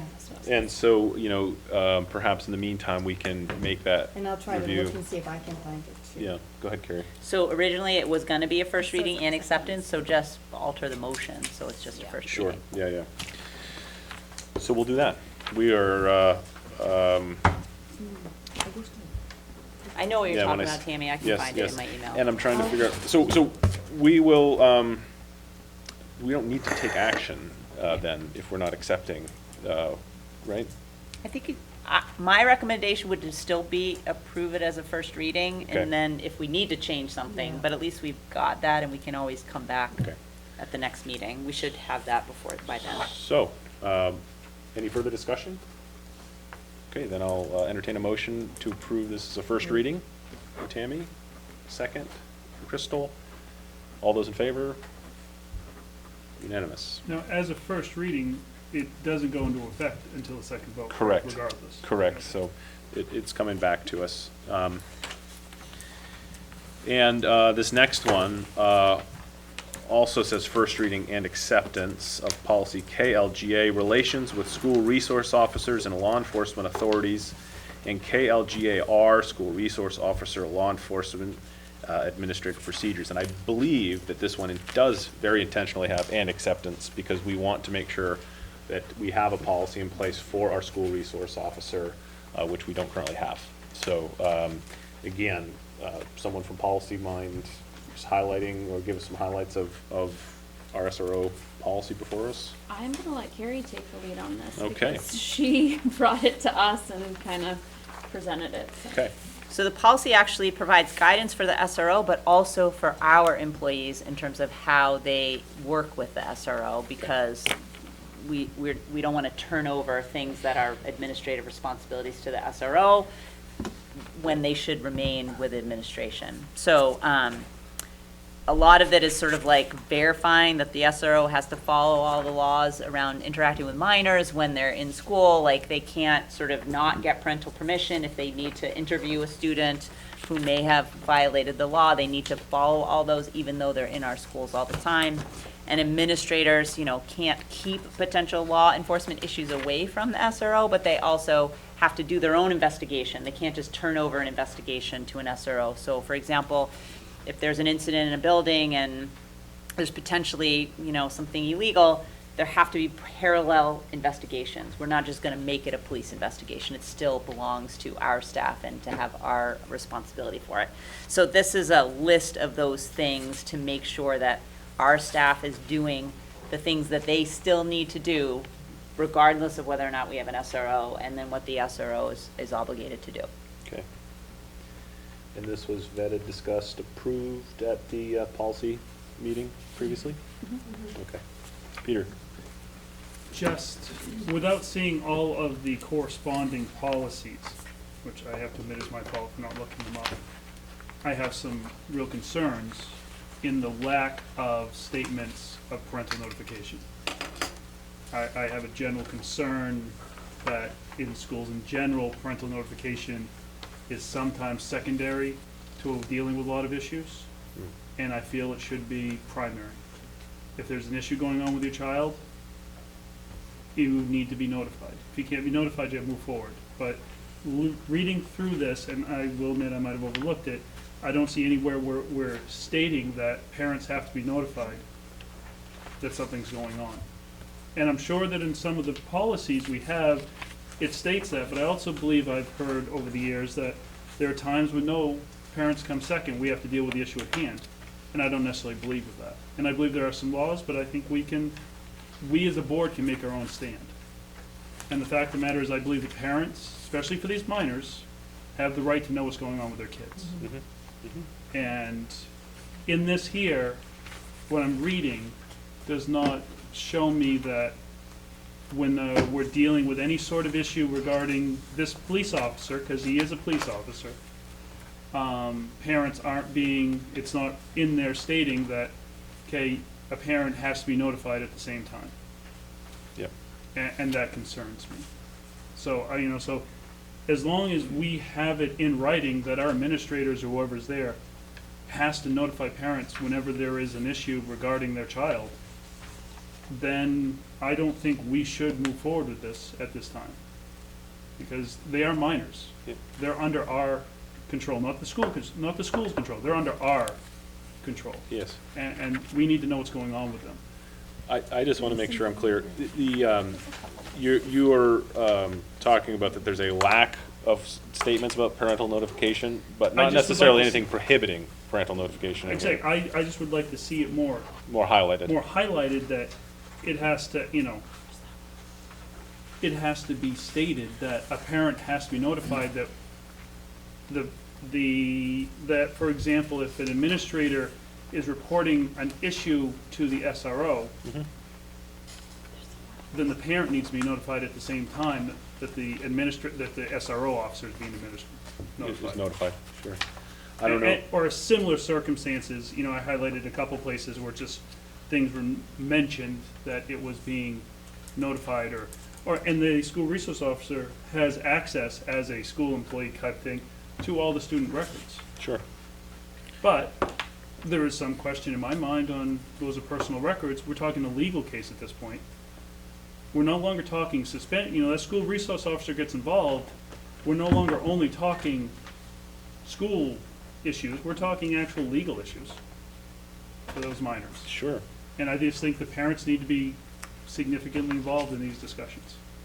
And I just would like to see it more toughened up or tightened up. I think you're bringing up very reasonable points. I don't know if any of this came up in the policy curriculum meeting. Yeah, so all of these concerns were mentioned in the meeting, and I felt very confident with Carrie's presentation, and she had the same concerns that you did, absolutely, and we kind of talked through them. I think, knowing that, Carrie was reading through all of this, and I remember us talking about this specifically. Like, we talked about parental notification. I can't find it in here right now because I'm, trying to listen to Peter at the same time. But I remember us being concerned about that and finding it within the policy. So, I don't know if you want to kind of give the same spiel you gave us about administrators, about how the role of the SRO is never to usurp that of admin, and admin's discretion to involve the SRO. So I think, Peter, you're asking, I think the topics that you're touching on cover a wide variety of things. So I do want to just. I will admit that, yes. Yeah. So, which it's fine. Like, it's all good. I understand, I think I understand exactly what your concerns are. So I do want to, for the purposes of this policy, try to keep ourselves narrow to this specific thing, because we do have an SRO, it was approved, we have them in place. There are things that we have to make sure that we have rules and guidelines on with that person operating in the district. So I'm not sure that I can address all the questions and concerns you have around administration, because this really deals with the SRO. Just because they're in the building cannot interrogate a kid, a minor, without parental permission, even though they're here in our building, because that is not allowed by law, right? If law enforcement wants to interview your minor child because they may be involved in a legal issue, they cannot do that without your permission. And so this just reiterates that. It also reiterates that the administration still has responsibility as the school employees to deal with students in the manners of all the other policies that we have in place. There's nothing about having an SRO that takes that responsibility off their plate, gives them more rights than what they have already. So I think that is a very clear delineation between those two. But I think I would ask that we try to keep them separate, and if you do want to have sort of that broader conversation, then that may not necessarily specifically relate to the SRO. You're right that the SRO does have the right to personal information, but if the police showed up today and needed information about a student, they would still have that But wouldn't information. they have to get they'd have to get a warrant to get information over for a specific case, for a specific student? They So- just can't ask, I'm sure, I think that would be a legal Do you mean just issue. for like where does the student live, like that kind of stuff? That, but I'm not so much worried about where the student lives. Okay, because that's what I mean, that's the But I'm information. talking, okay, my concern, for example, is if an administrator has a discussion with a student about any sort of issue, which is something I want to discuss at a later point, because I believe that is, without a parental notification or a parental person there, because that information is then filed. Now, does the SRO have, so that is in that student's file. So if an administrator has a meeting with a student, notes are taken regarding, pick an issue that you would have a significant concern about, that information is then recorded. Because you would use it for a suspension purpose, you'd use it for something else. So like a disciplinary record. Yeah, a So like, disciplinary record, if a student is exactly. suspended for a day for vaping in the bathroom, that's in But, their but I'm disciplinary talking, record. potentially something that could come into a court case. I'm thinking big picture here, but anyways, then all of a sudden that information is available, because that's in that student's file. So, And if the police department came in looking for information regarding student A, because they're having continuous issues with this student out of district, they wouldn't be able to get it without a warrant. I don't believe that's true, because. But I would Okay. question that, and Yeah. I think it would be able to be fought in a court case that, no, you can't get it without a warrant, this is my personal information. But we're just allowing them now access to it, because you said here, it says here that an SRO has, as an employee of the district, has access to students' information or something. So all of a sudden, that police officer now has uncensored, or however word you want to choose, access to our students' information. And again, I have no real problem with all that. I just want to make sure that a parent is at least notified, so a parent, if they feel it's significant enough, can say, okay, here's my lawyer, you're stopping. Or parents can come and be there at the time of these issues. Because I believe that parent has just as much right to know what's going on in that student's life as the school district does. So in the case of the SRO, investigating a potential crime and interviewing a student who may be involved, they have to do that. They have to get I parental. understand that, but a current administrator doesn't. Yes, Which I and think that's is something that I okay. want to discuss at a later time, but we're now opening up those findings without any sort of, to an SRO. Thank you, Peter. Jessica? I just had a question about the policy and making, and naming the sheriff's department. So like, let's say if halfway through the year a contract is broken and we end up going in a different venue and we're not contracted with the ASO, is that an issue that we have them listed? Like, I've always thought of when we've done policies, we've kept it kind of vague for a reason. So I wasn't sure if that was intentional that you guys put that there, or. So this was the recommended policy, right? So it was recommended to specify the law enforcement agency, and obviously if we changed, we would need to do that. I don't know I don't know what is available. Like, there's no other law enforcement agency that we literally have a connection with, right? It's like we can't contract with the J Police Department because they don't serve outside of their town, so. The only other presence is the state police, and I don't think Right, they would do and this. they're not Yeah. interested in being Yeah. the state troopers. Yeah, and we've had this discussion in CMP before, where, you want the policy to be specific, but you also want it to be vague enough to be like a forever policy. But I think this specific policy is one that we might have to revisit every time someone new is hired, or every time, and that's okay, we can revisit it if need be. It's just the same as the advertising one. If we might have to revisit that one if mediums change. So I'll just draw your attention on the first page, the very last paragraph. Yeah.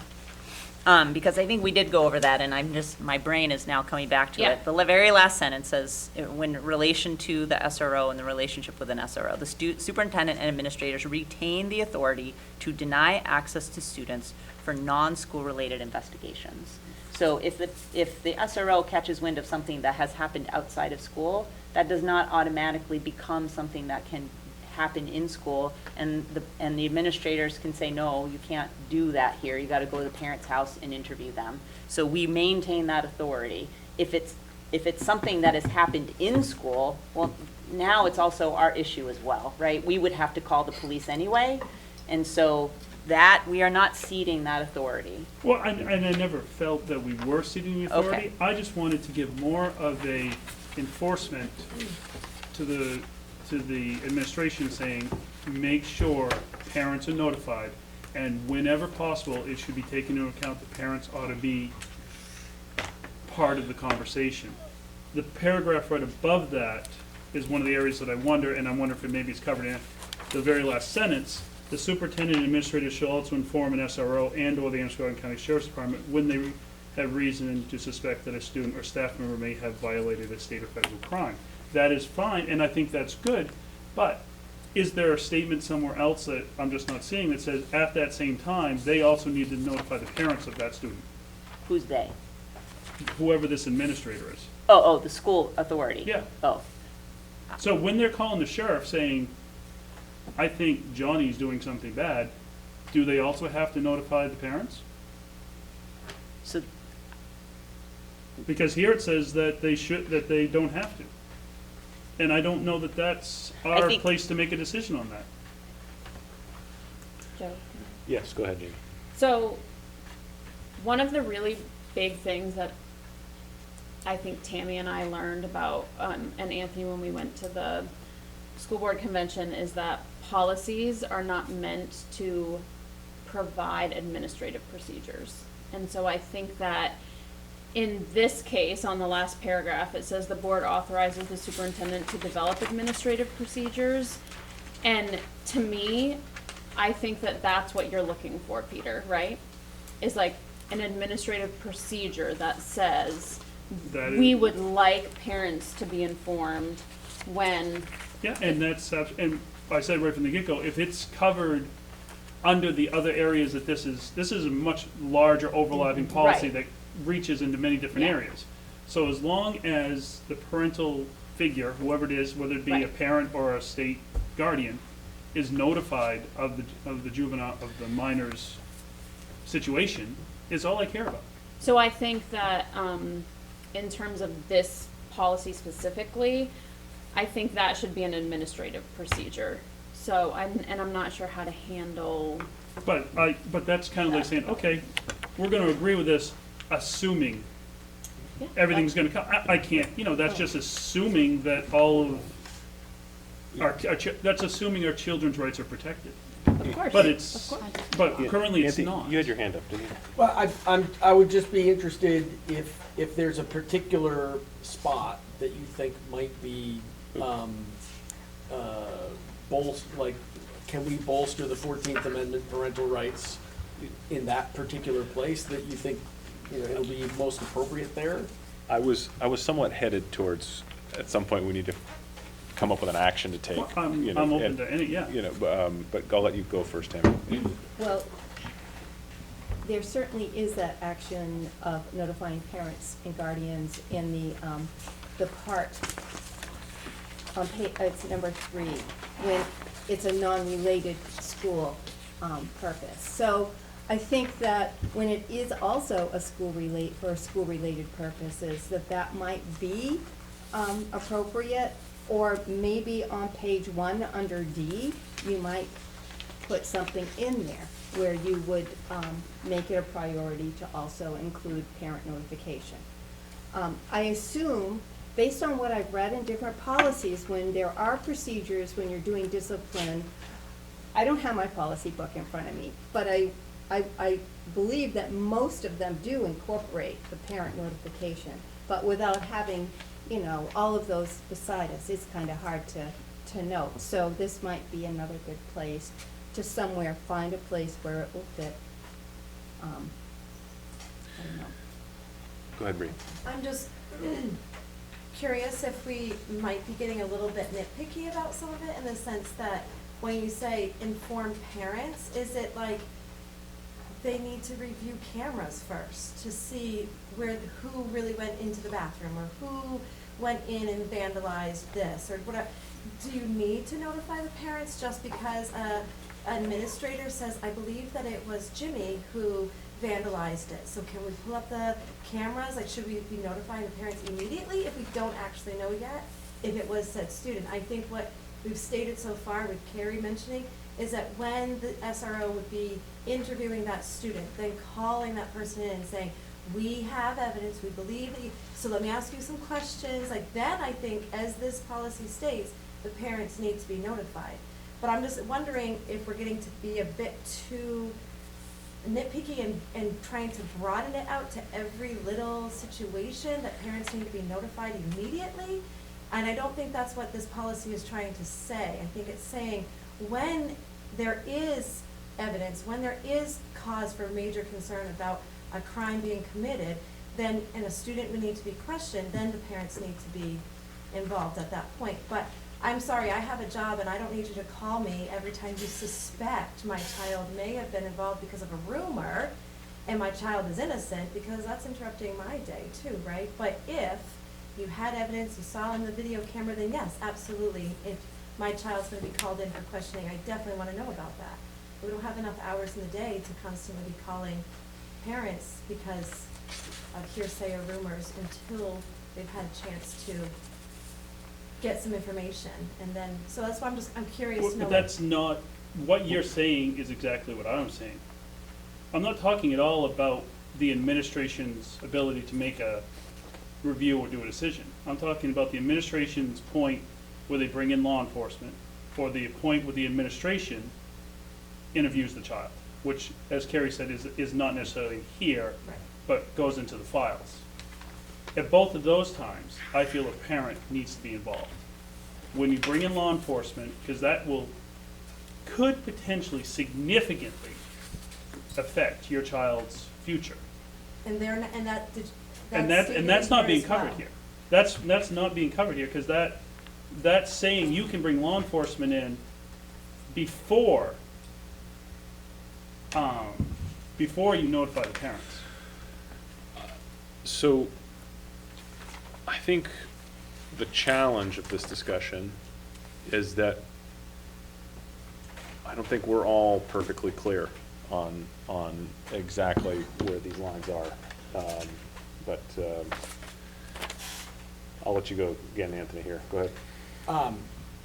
So, I have 2 points. One is on page 1, the final sentence of the penultimate paragraph says the superintendent and administrators shall also inform an SRO and/or the Androscoggin County Sheriff's Department when they have a reason to suspect that a student or staff member may have violated the state or federal criminal law.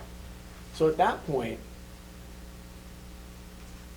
there's only a suspicion, and so that's the point at which you're calling in law enforcement. You're saying this could be a problem, but we don't know yet. You're asking them to come in and lend their expertise. So I don't know that that's the point that we would want to inform parents, because Why not? we don't know. You could be, your kid might have suffered a heart attack, like that kind of, did they or not? That's what I want to know. So I personally would want to know if my child did. Yes, if you don't but care that's- about what's going on with your child, then that's a different concern. What I mean is, or what I am getting at is that place is the point at which law enforcement becomes involved, but I don't think that it's the point at which they would be, that a parent should necessarily be notified, because it could just be a big nothing. And then the second thing that I wanted to suggest was, we can committee can reconsider all of these policies. We need a policy in place as soon as possible. I'm just gonna toss out the idea that we can approve this with the understanding that the committee can go back and review it with Peter's concerns in mind. Would Yes. that be something we would be interested in? Yeah, I think certainly considering it moving forward here. Crystal?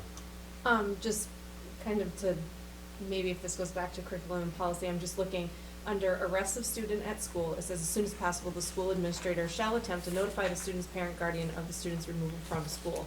Maybe taking a sentence like that and putting it under 2 and 3, just to cover, if you are searching my child for something, I certainly want to be called, whether they're guilty or not, just to say, hey, we had a little hiccup today. We suspected Lauren was doing something and we searched her bag or her person or whatever. I would like to get a call, not my kid coming home saying, oh yeah, I got a pat down today So- from the police officer, which I think would happen. The police anyway. officer would not do that without Or- you, or- but the administration Absolutely. would and Right. would notify you that that's what happened. Absolutely, so Yes. I'm just like, to satisfy, if a child is being investigated, whatever the wording is here, investigating, questioned, or searched, under 2, it does not say that the parents will be notified. At least if I'm blind, it could be me. Under 3, it does not say that for non-school related purposes. 'Cause- Or school related purposes, it doesn't say about a teacher, or about calling parents. I'm just saying, if Sure. that just, And policy, So, it Look, needed to be this. so I think, just to try to pull this back together here, this is the template that came from Maine School Management. Yeah.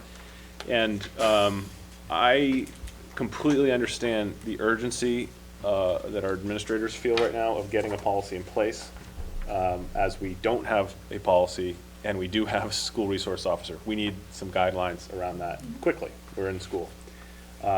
Very much appreciate what Anthony just said, and that is that this does not need to be final, that all of our policies are constantly in review, and I think it's very appropriate to continue to talk about this so we can get a policy on the books and try to get this to the policy committee, into the queue to revisit. Hopefully in the near future, understanding policy is pretty busy right now. Personally, that's how I'd like to move forward, is to continue the motion as stated somewhat initially, to approve this first reading as shown, but recognizing that we should likely review this at policy committee in the near future. So I don't think we have a motion yet. No, but Okay, okay, but okay. that. Got it. So, but I will take that motion if someone wants to, yeah, so I motion that we move to approve KLGA, KLGAR, with the understanding that we will look further into it in curriculum and policy. okay. Approve and adopt. Yeah, this is, Yes. this, yeah. First reading and acceptance. First reading and acceptance, as Okay. is. Is there a second to that? Crystal? Any further discussion? No. No, I said my point. Okay. All right, all those in favor? It appears that we are a little split, okay, so it's everyone but Kyle, oh, sorry. Yeah. All those opposed? Okay, so we have 2 opposed, I believe. Kyle and Peter. Did you say 3 or 2? Just Two. 2? Just 2. Okay, Yep, that's what I just thought, 2 okay. opposed. Moving on in the Joe? agenda. Go ahead. Just have a question, and I realize, I understand that they're looking for things to do, but the policy, what would be the procedure to request to you to review additional policy? Yes, so I think, Because I would like, and I would like to maybe review the procedures for when district is interviewing children yeah, regarding school issues. I think email, I don't know what policy email it is, requests, so. right, to myself, and, we'll talk with Teresa and Jamie and Carrie. I think the subcommittee determines its agenda, right? Correct, So The as su- and long the as they subcommittee determines their agenda, but, feel free to email us, and I'll we'll. do some searching, try to figure out what policy that Okay. is, and move on. There we All go, right. that would be helpful. If you Yeah. could identify some policies that you have concerns about, that would be super helpful. Yeah. Yep, no, it's no problem. Yeah. Let's see, moving on here to number 914, approval of the district student handbook, which we have here in front of us. Carrie, do you want to say anything about the handbook? Is it good? So it's been thoroughly revised and updated. You have not approved this before, but you should be. So we're going to start doing that every year because that is something that the board has statutory authority to do, by the way, by law. So that is why it's here. I asked Teresa to work on this over the summer. We've added and included, and Teresa, you can add some things as well. We've added in some sections that just hadn't been there in the past. We've updated and tried to be consistent also. There's a handbook at each building, but there were some inconsistencies. Eventually, the goal will be, it's a little bit late this year, but as we revise for next year, that this will be the beginning part of every handbook, and then the schools will have their own individual parts after that. So that everything in here, there won't be contradictions in the other ones based on this, but they will be when you look at the handbook at your child's school, it will have this part at the beginning and then school-specific guidelines and rules after that, so that we have that consistency across all the schools. So this just deals with anything that students and parents need to know, and it sort of references policies as well, so that people know the policies that apply to student behavior in the building. It's full of policy references, It certainly. is very full of that, but also things that aren't policies, that just like, here are the school hours, and here are people you need to get in touch with, and here are some laws you need to know about, and things like that. Our emergency plans and closing of schools, remote days if we need them, those kinds of things. Sure. Does anybody have any questions about the handbook? for Teresa, is there Carrie? anything you wanted to Oh, add? yeah. You did a nice job. Teresa Wrapping it up. Teresa and Cassandra did the majority of the work, so. Yes. Anyone? Yeah. I have not had a chance to review this, so I will be abstaining from voting. Okay. It's my apologies. Any other thoughts, questions? Okay, so I'll take a motion on the floor to approve the new district student handbook. That motion, Crystal, seconded by Jamie. All those in favor? Opposed? Bless you. And one abstention. All right. And with that, everyone, I'll take a motion to adjourn. Crystal, Bree with the second. All those in favor? It's unanimous. Thank you very much. Thank you.